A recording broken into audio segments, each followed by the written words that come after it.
professor. Now, what's the reason? The reason is like all the black swan.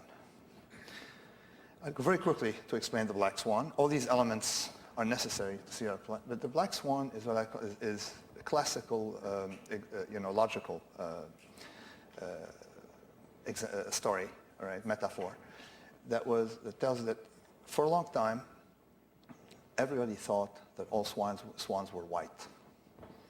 So our projection of the swans we're going to encounter were all for them to be white, because all the swans that we saw were white. So it seems to be a very good empiricism. Now, when they discovered Australia, they saw black swans. So the fact is that all past swans observed were white. It cannot allow you to make the statement that all swans are white. Okay? You cannot go from the particular to the general, just like you cannot from what you've past observed. Typically, when you make projection, you use your past experience, and you underestimate these black swans. So I took a much more aggressive stance. I'm not interested in the logic of black swan. I'm interested in empiricism. And I'm making a very bold statement that much of what happens in history is determined by black swans. They're rare. Nobody pays attention to them. But if you sit down and look at what happened, okay, you will notice that the contribution of black swan is cumulatively huge, but nobody notices.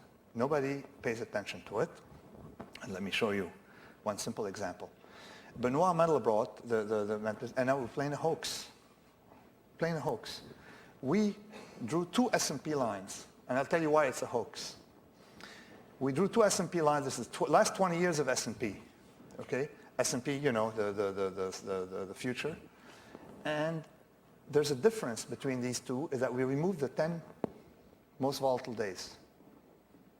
All these large, look at it. You have a different animal. If you remove more days, but the reason we presented it like that is because we took the sample in which that effect of the black swan was the smallest. Because we were waiting, we did it like that, waiting for people to attack us, because economists, typically, economics is a science where they think they know a lot and they can explain everything, so they don't consider that these events are worthy discussing or studying, and their statistics don't take that into account. So I have a little war with economists, which means that I need the bodyguard. Okay. But this is, okay, and this is the weakest effect in any commodity or any product traded is in the S&P. And here it is. You remove 10 days in 20 years. So 1 day in 500 explains half the returns. Okay? So the rare, and we take companies, it's the same thing. Even it's far more accentuated for companies. Okay? But you say, oh, it's 1 day, nothing counts. So this is one of the reasons we fail to forecast. So